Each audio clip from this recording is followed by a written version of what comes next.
Boa noite a todos, sejam bem-vindos a mais um estudo do Fraternidade, mais uma palestra pública.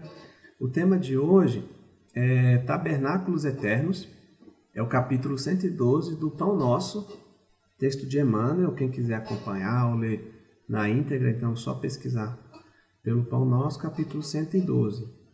Esse estudo é super interessante a começar pelo título, que me deixou muito curioso e que me fez buscar alguns conceitos que eu não conhecia. Porque o Emmanuel ele nunca gasta a palavra em vão, essa é a verdade. Como boa origem romana, eles eram mais lacônicos no sentido de não desperdiçar as palavras, usar o necessário. Então, quando fala tabernáculo eterno, alguma coisa tem aí, isso que motivou as pesquisas desse tema. Mas antes da gente começar, vamos fazer a nossa prece para que a gente possa ser inspirado, possamos tentar pegar a essência do ensinamento e levar para a gente. Então, Mestre Jesus, muito obrigado pela oportunidade de mais uma vez estudarmos os seus ensinamentos, o seu legado, pelos seus exemplos.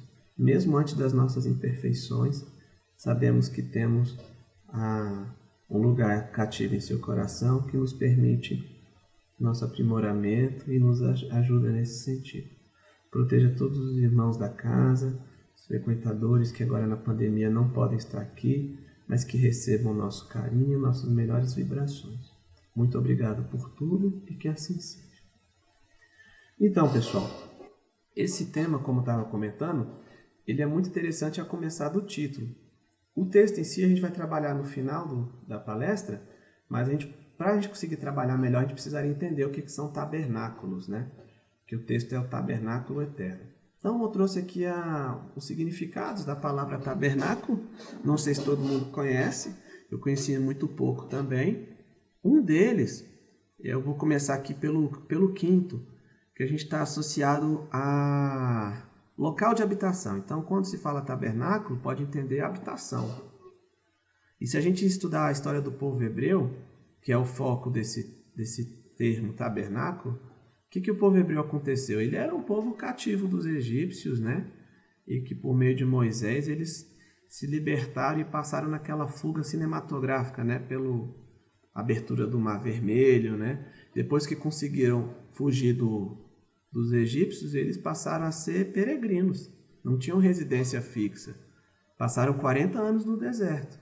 E no deserto, naturalmente, a moradia deles vai ser o quê? Um tabernáculo, que é outra acepção de tabernáculo, são tendas. Então, faz todo sentido quando se estuda o povo hebreu. Você tem tendas, porque é um povo que estava peregrinando.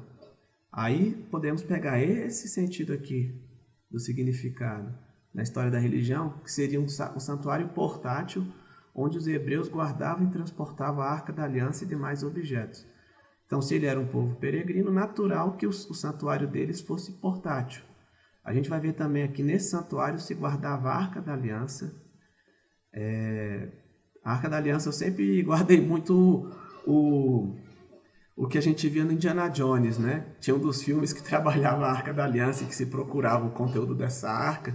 E fica no nosso imaginário. Poxa, essa arca aí deve ser toda feita em ouro. A gente vai ver. E o que tem nessa arca? Então a gente foi buscar esses conceitos. Mas o tabernáculo, então, nessa acepção, seria esse santuário portátil. Santuário esse, gente, que se a gente pega o Velho Testamento em Êxodo e vai olhando, você tem uma solicitação divina para a construção de um santuário no qual ele habitaria entre o povo. E naquela época tudo era muito levado ao pé da letra, né? A gente sabe disso, até os 10 mandamentos é quase um código legislativo mesmo, claro, com normas de conduta claras, né? Porque a gente ainda estava evoluindo quanto humanidade, apesar de que até hoje a gente não cumpre, né, na íntegra os 10 mandamentos, mas se eles fossem menos específicos, aí que a gente teria se perdido. Então, todas essas normas eram bem específicas para a população.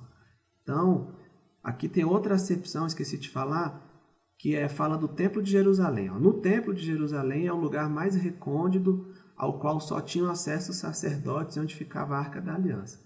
Na verdade, aqui já é um desdobramento do primeiro tabernáculo, que é esse santuário portátil. Aqui já é uma inferência dos homens materializando esse santuário. A gente vai ver passo a passo o que foi feito. Mas quando fala nesse templo de Jerusalém, já é aquele templo erguido por Herodes, que depois é destruído, fica só um muro, né? Que é o Muro das Lamentações. É interessante porque as coisas vão se encaixando historicamente. Um outro conceito que aqui também tem, que é bem interessante, é esse da festa judaica. Então tem uma festa judaica, também aqui no caso conhecida como festa da colheita, o Sukkot, não sei a pronúncia, me perdoe, que é durante o qual o período lá, os judeus, eles comem e ficam em cabanas. Isso é tão interessante porque eu tenho um amigo,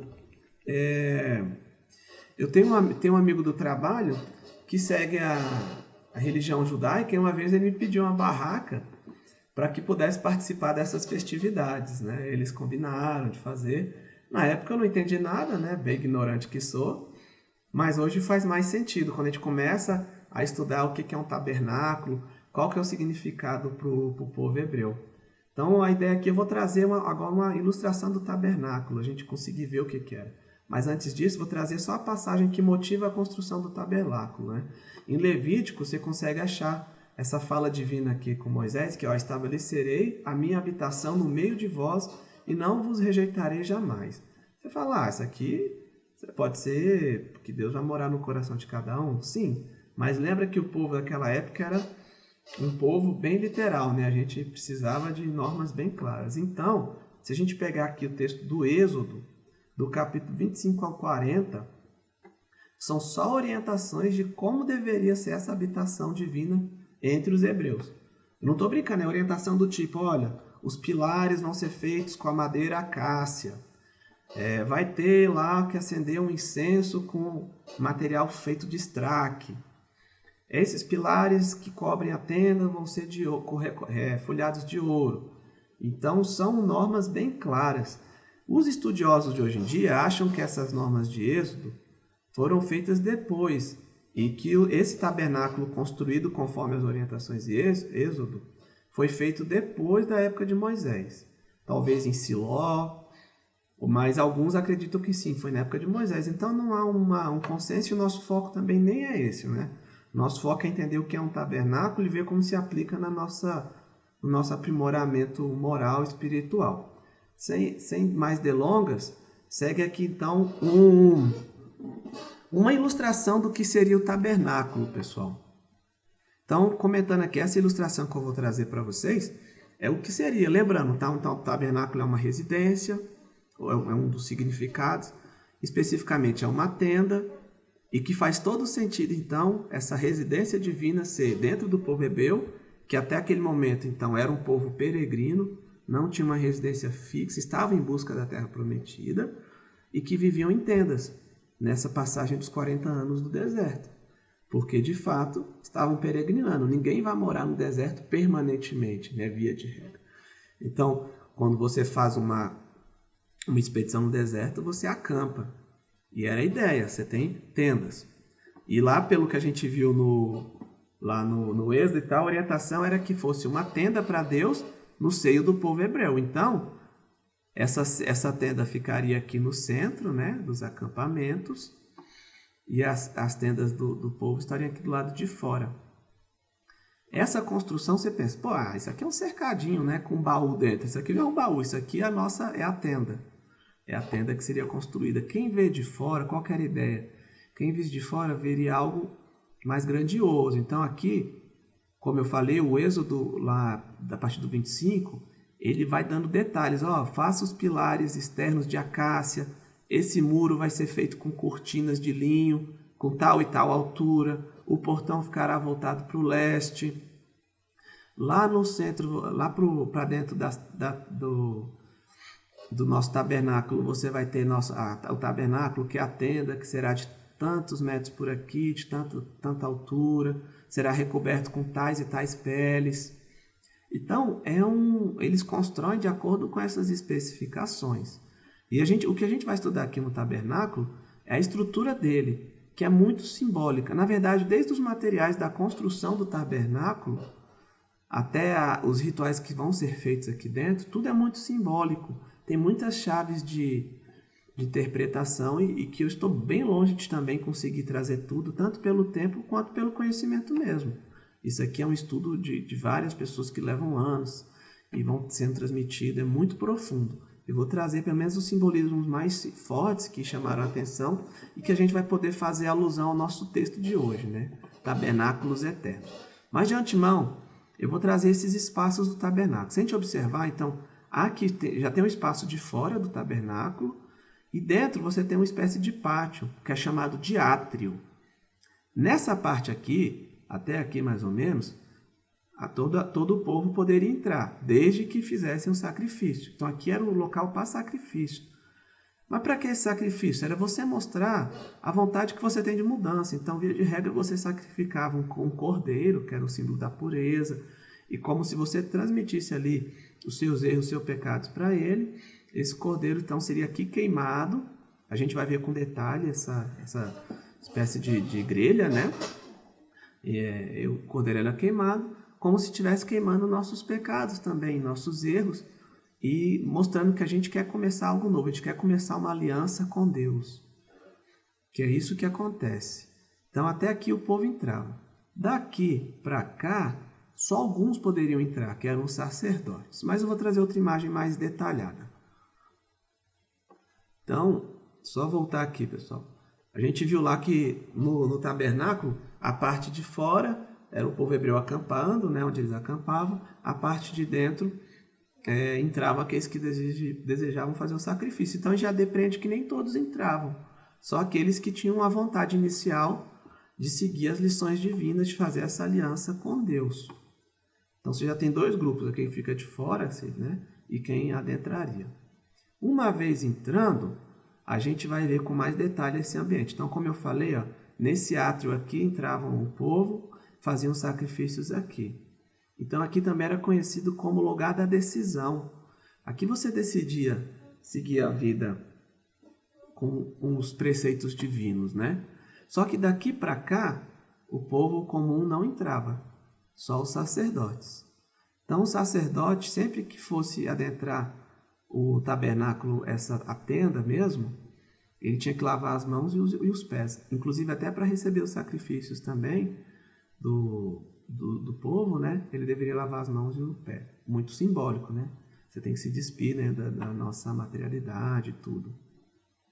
Interessante, gente, que esse local aqui é chamado de santo. Então, aqui a gente tinha um átrio onde todos frequentavam e você tinha um santo. Quem frequentava esse santo? Apenas os sacerdotes. Só os sacerdotes poderiam frequentar esse local. E o que tinha aqui? Porque aqui você tinha uma pia de bronze, né, no qual lavava as mãos e os pés.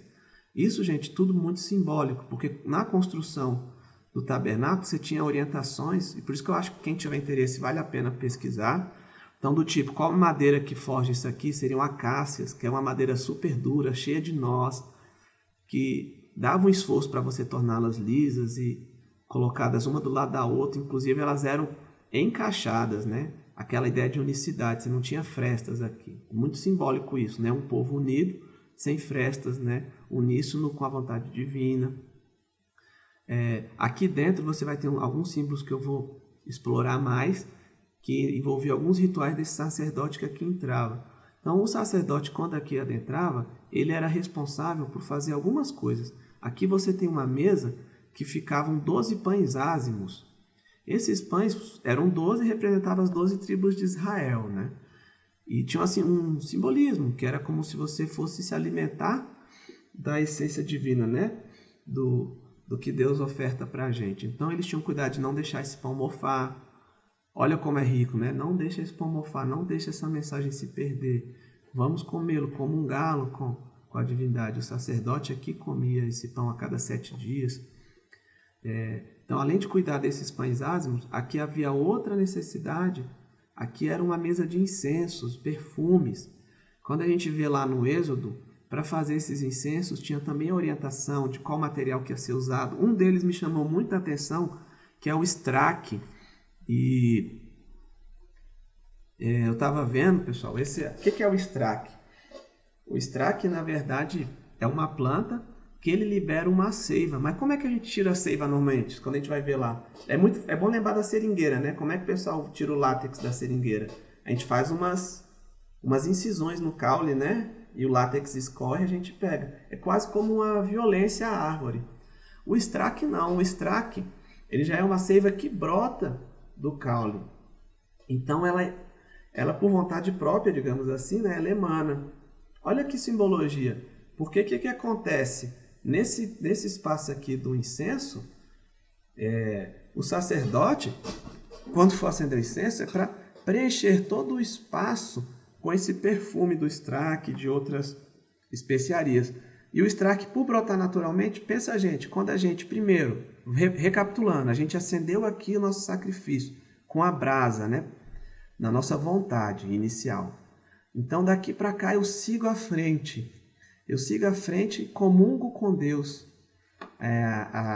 as suas benesses. E aqui eu venho acender esse incenso. Como é que a gente acende o incenso no Espiritismo, se a gente for pensar? Quando eu faço uma prece, uma oração de coração, a gente não está emanando boas vibrações?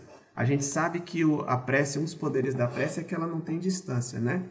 Então ela me liga a qualquer um que eu amo, a qualquer um que eu destino essa prece, independente do local que eu estou. Não faz todo sentido? Eu chego aqui, faço essa prece, acendo o meu incenso. E esse incenso vem do meu íntimo, ele não é violentado. Não tem incisão para tirar essa seiva do estraque.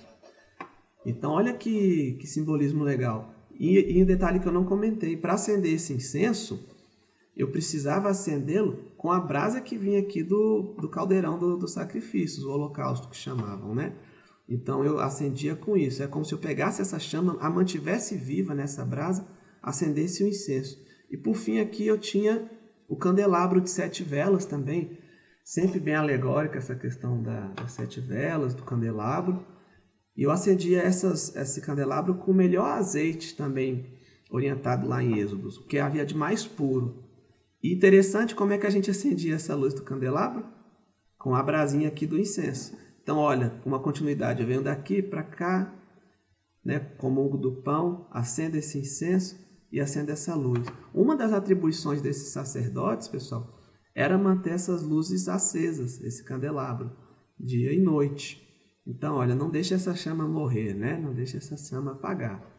E interessante que agora, nesse último espaço que a gente vai chegar, o único que podia adentrar era só uma pessoa. Então, aqui era o povo todo, aqui só os sacerdotes e aqui só o sumo sacerdote, aquela pessoa de maior elevação moral, que entrava, e aí detalhe, ele só entrava uma vez por ano para pedir perdão pelos próprios erros e o erro da comunidade. E o que ele fazia aqui? Aqui você tem a Arca da Aliança, aquela que eu falei do Indiana Jones, né, na minha ignorância. O que teria a Arca da Aliança, pessoal? A Arca da Aliança, nos dias de hoje a gente pode falar que seria um baú, né, que continha os 10 mandamentos, aquelas 2 tábuas de pedra nas quais os mandamentos foram cravados, né? Olha que alegoria interessante, porque aqui os 10 mandamentos são o símbolo da aliança divina, da aliança de Deus com o homem. Então, realmente, para entrar aqui, eu teria que estar numa elevação acima. E aqui é onde eu teria minha ligação máxima de Deus com o homem por meio dos seus mandamentos, da sua lei. Se a gente for pensar no Espiritismo, a lei natural, que é a vontade de Deus, né, expressa nas suas leis. Então, só aqui adentravam o sumo sacerdote. Isso é detalhe, pessoal, porque a gente quer pegar o foco. Mas por que eu trouxe tudo isso? Porque tem um teólogo francês, estava assistindo esses dias um programa com Haroldo Dutra, e ele vai falar um pouquinho sobre a Arca da Aliança também, e nos traz que a vida de Jesus, segundo esse teólogo, Frederic Mans, se assemelha, quando a gente lê o Evangelho de João, se assemelha muito ao tabernáculo. Por quê? Se a gente for pensar, as passagens no Evangelho de João, até o capítulo 12, ele está atendendo o povo, os gentios, todo mundo que chegava a Jesus, ele atendia. Então você vai ter a parábola, ele vai contar as parábolas, vai atender o cego, samaritana, né? Então está atendendo todo o povo aqui. Do capítulo 13 até o 18, o que acontece com Jesus? Já é a intimidade dele. Já é a intimidade. Jesus, já vai estar comungando com os apóstolos. Quem que entrava nessa parte no espaço do santo? Os apóstolos, os sacerdotes, quer dizer, né? Então, o contato de Jesus, alegoricamente, com os apóstolos, seria essa parte do tabernáculo. E depois, quando ele é preso e pesa a crucificar, é o testemunho dele com ele mesmo e com Deus apenas.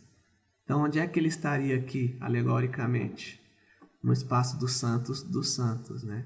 Muito profundo isso, porque quando a gente vai pegar essas tradições desde o Velho Testamento, a gente tem várias profecias que envolvem Jesus como tabernáculo, que é onde a gente quer chegar no estudo de hoje. Quando a gente pega aqui Moisés construiu o tabernáculo. Tempos depois, o povo hebreu, né, consegue sair do deserto. Aí você tem a figura do rei Davi, que foi um grande vitorioso do ponto de vista político, material, né? Deu apogeu também ao povo hebreu. E ele, nessa questão das vitórias políticas e materiais, ele deseja fazer um tabernáculo físico. Porque lembra, o tabernáculo era uma tenda. Qual que é o papel de uma tenda? É ser itinerante. Eu não preciso ficar preso a um único local. Olha como isso é simbólico. É como se a casa de Deus não tivesse que ficar presa a local específico. Ela segue o homem. Ela segue o povo que segue sua vontade. Quando Davi quer fazer isso, ele é aconselhado lá por um dos profetas, que é o Natã. E por meio do Natã se mostra a vontade divina, que olha, Davi, não construa esse templo de pedra. O templo é para ser itinerante, é para seguir o homem onde quer que ele vá. Quando eu construo um templo de pedra, eu começo a tornar tudo muito estático. Eu não posso sair daquela região, eu tenho que ficar preso ali, eu tenho que fazer manutenção desse edifício, eu tenho que ter pessoas para cuidar especificamente disso. Olha a complexidade que esse templo de pedra traz. E lembrando que o povo hebreu já tinha toda a dificuldade com a idolatria de coisas materiais, né? Lembra o bezerro de ouro, tudo isso. Então, o Natã adverte isso. E nessa advertência, uma das coisas que é falado, olha, o santuário, o tabernáculo, vai ser seguido pela tua semente. O que você entende quando fala sua semente? A descendência de Davi. Não é algo que vai seguir algum descendente de Davi, vai representar esse tabernáculo. Mas acontece que Davi deixa tudo preparado, né? Com a cabeça material também, nós humanos, né? E logo em seguida o seu filho, que é a sua semente, eles entendem, não. Então agora é a hora de construir o templo de Salomão. O tabernáculo físico, né? Eu sou semente de Davi, vamos construir. Eis que constrói um santuário, um tabernáculo de pedra. E sabe que isso aí não vai dar certo, né? Depois a história, quando a gente vai estudar, a Babilônia destrói esse templo, né? Não sobra nada. A Arca da Aliança é perdida. Também é um símbolo, né? A Arca da Aliança não é a ligação do homem com Deus. Se eu quero travá-la em um local, se eu quero idolatria, essa aliança é quebrada, porque não é o que a divindade quer. Então, depois disso é interessante que o povo hebreu torna cativo, né? As 10 tribos de Israel, depois as outras 2. Então, é um povo que fica cativo e começa a se reunir por sinagoga. Então, você tem sinagogas em locais diferentes. Olha que interessante. Então, aquele templo de pedra foi destruído e passou a dar dar lugar a templos em outros locais. Mas ainda assim, aquela profecia, né, de que seria uma semente de Davi, está lá no inconsciente. E aí você vai ter depois o imperador Acaz, que foi muito conhecido por deixar as tradições mais focadas no ritualismo, na parte externa, né? E aí você tem o profeta Isaías, que aí já é que a gente já vai preparando para estudar, que por meio das profecias também dá a entender que o santuário, o tabernáculo de Deus seria uma pessoa mais clara. Olha, vai vir uma criança, vai nascer em tais condições, é o Emmanuel. Não é o Emmanuel das obras do Chico, tá, pessoal? É como se fosse o escolhido, que vai ser o tabernáculo de Deus na Terra. E é aí que a gente começa a entender de quem que a gente está falando. Quem é? Jesus. Essa é uma das lições que a gente quer trazer para hoje. Então, olha a evolução do pensamento. Eu vejo de um tabernáculo material, itinerante, que depois perde o sentido e se torna de pedra, que é destruído. E aí eu venho preparando para que eu tenha um tabernáculo vai ser uma pessoa dentre os homens, né? Não é qualquer pessoa, é Jesus. Essa é a nosso intuito. Então, o tabernáculo seria Jesus. Falando em Jesus, eu lembro bem da parábola do semeador. Não sei se todo mundo vai se recordar. O que é essa parábola, resumindo rapidamente? É que o semeador saiu a semear, né? E as sementes, parte das sementes caiu na estrada. E veio os pássaros e as comeram. Vamos parar aqui. Lembra que quando eu comentei que o tabernáculo tinha esses 3 espaços, mas ainda tinha um espaço de fora, que às vezes quem não... eu não quero fazer sacrifício nenhum, não quero seguir essa vida. Eu nem adentro o tabernáculo. Não faz sentido ser aquele terreno no qual a semente caiu, os pássaros logo comeram, ela nem chegou a brotar, porque eu não mostrei minha vontade de seguir a mensagem divina. Aí depois, parte da semente cai nos pedregais. E nesses pedregais a terra era rasa, ela chega a brotar, só que ela não tinha raiz para se sustentar. Olha que interessante, vem o sol e a queima. Será que não é a gente adentrando aqui só o átrio? Tendo a vontade de se melhorar, né, querendo purificar, mas eu não sigo à frente para comungar com o Pai? E aí depois tem parte da semente que cai nos espinhos. Nos espinhos ela até brota, ela chega a criar uma raiz, vai chegando a parte de florescer, só que ela é abafada por espinhos. Então a gente aqui na casa espírita, muitas vezes a gente não fez esse sacrifício de ter uma mudança, de querer frequentar. Depois, quando frequentando, a gente não tem a oportunidade, às vezes, não comungar, ter esses ensinamentos e tudo, não comer do pão, não acender o incenso, não nos ligarmos a Deus, não são os espinhos nos sufocando, a gente às vezes perde esse contato por atividades profissionais, crescimento material, né? Olha que interessante. E por fim, tem a semente que cai na boa terra, que dá muito mais sementes, né? Que floresce e multiplica. Olha aqui, não estou nesse espaço, não estou com a arca da aliança, seguindo a vontade divina, seguindo a lei de Deus. Como isso é simbólico, né? E Jesus, por meio dessas parábolas, ele permite que todo mundo adentre esse espaço. Não é verdade? Jesus, quando cura, Jesus, quando esclarece os apóstolos, Jesus, quando dá o seu testemunho, o que ele está fazendo? Humanidade, adentre esse tabernáculo. Isso é de vocês também. Vocês podem chegar até aqui. É muito interessante esse ponto de vista, né? A própria história, né, que o Frederic Mans traz do Evangelho é uma exemplificação disso. E você tinha, inclusive, as profecias dizendo que Jesus viria e seria esse tabernáculo. E isso é bem interessante, pessoal. E quando a gente vai observar as passagens de Jesus, é isso, né? Jesus era o templo aberto. Pensa comigo. Jesus atendia a todos que tinham vontade de mudança. Jesus era essa mudança.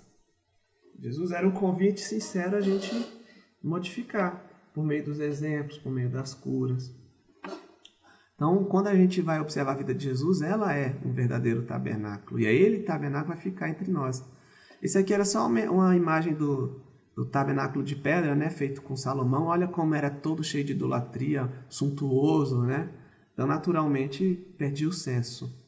E aí eu queria compartilhar com vocês, a gente já está se aproximando do final do nosso estudo, fazer uma alusão. Vamos estudar aqui na doutrina espírita como é que tudo se encaixa, que Jesus é o tabernáculo, né, que foi promovido à humanidade. No Livro dos Espíritos, quando a gente pergunta onde está escrita a lei de Deus, lembra? Pensa na Arca da Aliança, a lei de Deus não eram os 10 mandamentos? Aí vem Jesus e sintetiza esses 10 mandamentos. Mestre, qual é o mandamento mais importante? Ele fala, são 2, né?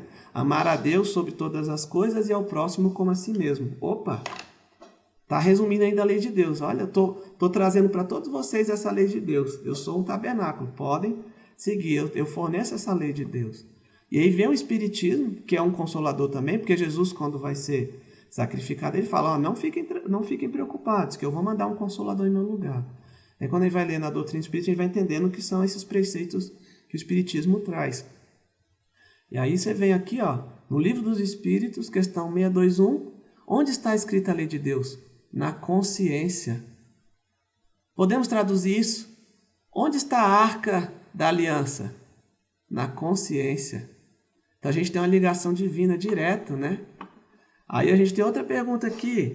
Confiou Deus a certos homens a missão de revelar suas leis? Sim, né? A humanidade toda teve, desde Sócrates, antes dele, teve pessoas incríveis, espíritos nobilíssimos que trouxeram essa mensagem. Mas se você for pensar, quem que marcou, né, a humanidade? Aí tem mais uma pergunta no Livro dos Espíritos. Qual o tipo mais perfeito que Deus tem oferecido ao homem para servir de guia e modelo? Jesus. Olha que resposta curta e grossa. Então, qual que é o modelo de ligação do homem com Deus? Jesus. Qual que é o tabernáculo ideal? Jesus. Isso é muito forte, pessoal. Então, na nossa evolução, a gente não precisa necessariamente de templos físicos para nos conectarmos a Deus. Jesus mostrou isso. Quando ele fala, meu reino não é desse mundo, né? Então, o que a gente vive aqui é uma oportunidade, é uma escola. A Terra é uma escola para a gente aprender. É por meio dela que nosso espírito se engrandece. Mas nosso contato, nosso exemplo maior é Deus, Jesus. E quando a gente pega essa parte, onde está escrita a lei de Deus, e falo na nossa consciência, eu também passo a ser um templo.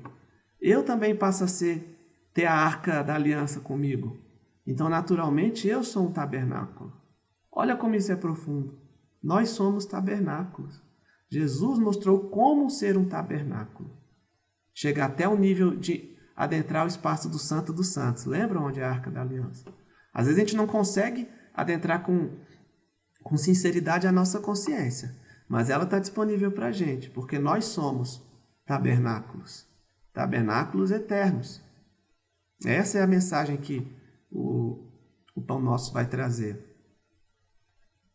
Se a gente for olhar as histórias do Cristo, uma das predições do Cristo era que quando Jesus saiu do templo de Herodes, eu trouxe as duas fotos, né? Esse de Salomão foi destruído, depois foi criado um tabernáculo em Jerusalém, que é aí onde se passa as histórias lá do Novo Testamento, né?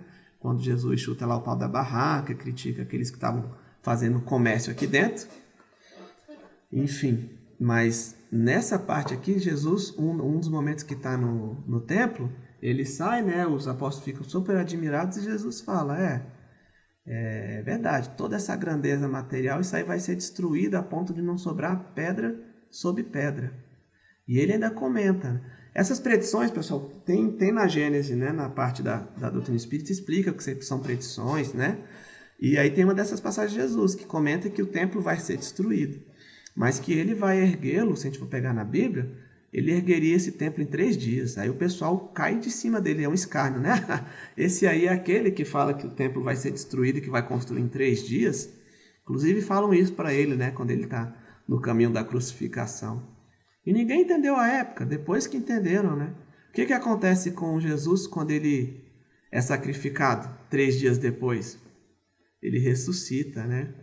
E ele vence a morte. Ou seja, ele é o novo, realmente mostrou que era o templo prometido, o tabernáculo prometido. Segue ele, né? Ele é o caminho, a verdade e a vida, que você vai viver eternamente. Você vai estar com Deus, Deus vai morar em você. Então nós somos esse tabernáculo. E para encerrar, eu trouxe uma história do nosso querido Humberto de Campos, que é o mentor da casa. Está em Pontos e Contos e trata de Simeão e o menino. Simeão era um rabino desse templo, né, que a gente mostrou agora lá de Herodes e tudo. E quando Jesus ainda está com 1 mês, José e Maria levam ele ao templo, né? E esses rabinos que serviam dignamente Deus, ele sabe das coisas. Então ele vê ali naquela criança aquela profecia que se cumpriu. Lembra o Emmanuel, o escolhido, que seria o novo tabernáculo? Simão pega então ele nos braços e muito preocupado porque vê que é um menino pobre, filho de pais pobres. Fala, mas menino, você não é romano para interceder por nós no nosso jugo romano, para nos libertar. Você também não está aqui, você não é de descendência do Sinédrio para poder mudar as leis. Resumindo, eu sei que você tem vontade, mas como é que você vai mudar esse mundo, né? Como é que você vai fazer a diferença? E aí essa criança, Jesus bebê ainda, sem nem falar, ele dá um sorriso, fecha o punho e bate 3 vezes no coração de Simeão, no peito. E Simeão, sem entender nada, né? Fica confortado. E depois, hoje, a gente vai entender, né? Quando ele bate 3 vezes no peito de Simeão, o reino de Deus vai ser construído no seu coração, Simeão. No meu, no seu, no de todo mundo. Foi a missão de Jesus. Construir um tabernáculo no coração dos homens, onde Deus vai habitar eternamente. Essa é a nossa mensagem de hoje. Por que a gente focou no tabernáculo eterno? Porque Jesus é o tabernáculo e nos ensinou como ser também tabernáculos, como construir essa tenda que nos liga a Deus no nosso coração. Se a gente pega o texto do Pão Nosso, que é o que inspira o texto, também vos digo, granjeai amigos com as riquezas da injustiça, para que quando estas vos faltarem, vos recebam ele nos tabernáculos eternos. Quem lê aqui pode pensar, vai comprar hoje em dia, né? Compra os juízes, que aí quando você se der mal for pego, eles vão te liberar, vão te limpar a barra. Mas a gente sabendo que o tabernáculo é a casa de Deus, que Jesus veio exemplificá-lo na sua forma máxima e que mostrou que o tabernáculo está no nosso coração, a gente entende diferente, né? Então, granjeai amigos com a riqueza da injustiça. Essas riquezas da injustiça, pessoal, são as dificuldades que a gente passa na reencarnação. E quando a gente as vence, elas se tornam riquezas. Hoje, eu sou o que sou porque eu vivi muitas outras existências. E a parte boa que eu tenho foram as lutas que eu venci. Então, são as riquezas que eu trago. E não vamos desperdiçar isso. Vamos aproveitar as dificuldades dessa encarnação, tendo certeza que a gente é tabernáculo, que Deus habita no nosso coração e na nossa consciência, a Arca da Aliança está na nossa consciência. Cada dificuldade que a gente passar, vamos aceitá-la, vamos trabalhar para o bem. Porque quando essas dificuldades passarem e a gente tornar essas dificuldades em crescimento moral, aqueles outros, os nossos espíritos queridos que nos acompanham, nossos mentores, nossos parentes que estão mais à frente moralmente, que são tabernáculos, porque acenderam no coração a mensagem divina, vão nos aceitar também. E ninguém vai estar sozinho. Então a mensagem de hoje é essa, no meio dessa pandemia que não acaba, a gente está vivendo no nosso tabernáculo, nas nossas casas, mas vamos viver nas nossas casas mentais. Essa é a casa que importa. Qual é a casa que eu estou construindo para Deus dentro de mim? Quais são os pensamentos que eu tenho? O que eu posso modificar e melhorar? Como é que eu posso vencer aquela dificuldade que está me doendo, às vezes uma traição, uma dificuldade material? Como é que eu posso vencer isso e me tornar melhor, transformar essa dificuldade em riqueza para ascender a Deus? Pela vontade. Lembra? Vamos entrar no átrio do nosso templo, acender a brasa, fazer o sacrifício necessário, mudar de conduta. Mudando de conduta, vamos viver o amor, a mensagem de Deus. Nossas preces, frequentar o centro sim, quando for aberto de novo, estudar, nos aprimorar, trabalhar, comer do pão, também é isso, ajudar o próximo, é viver a lição, né, que Jesus trouxe para a gente. E por fim, adentrar o lugar dos santos, acender na nossa consciência, né, fazer a vontade de Deus, quem sabe um dia na plenitude. Jesus se confundiu aqui na terra com Deus, para muitas religiões inclusive, por quê? Porque ele era a vontade de Deus encarnada. Era ligação direta, né? Seguia a lei plenamente. Mas é isso, pessoal. Mais outra oportunidade a gente pode estudar mais, mas a mensagem é essa. Lembra de Jesus batendo no coração de Simeão? Quando as coisas ficarem difíceis, vamos permitir que Jesus dê os 3 murrinhos no nosso coração e a gente saiba que o templo dele, de Deus, está no nosso coração. A gente foi feito para crescer. Ninguém foi feito para sofrer em vão. É só escola. A terra é só a escola que nos vai permitir essas riquezas. Granjear nossos amigos de batalha, né? Aquele com que a gente vive, nossos companheiros. E vencendo as dificuldades, essas dificuldades vão ser a nossa riqueza, que vai nos permitir chegar a Deus. Então é isso, pessoal. Muito obrigado pela oportunidade de estudar junto. Vamos fazer nossa oração de encerramento. Mestre Jesus, agradecemos por esse estudo, agradecemos por essas lições de Emmanuel, que foram municiadas pelos exemplos do Cristo. que nos mostrou o que é ser um tabernáculo, que a gente possa ser um tabernáculo. Que a gente não macule o nosso corpo, a nossa história espiritual, com paixões mundanas, humanas, que nos aproximam cada vez mais só da matéria e da carne. Proteja nossos irmãos queridos, de quem tantos gostamos e às vezes nos parecem perdidos, que nossos melhores pensamentos os alcancem e eles possam seguir também em frente, ascendendo, vencendo as dificuldades e ganhando as riquezas do Espírito. Muito obrigado por tudo e que assim seja.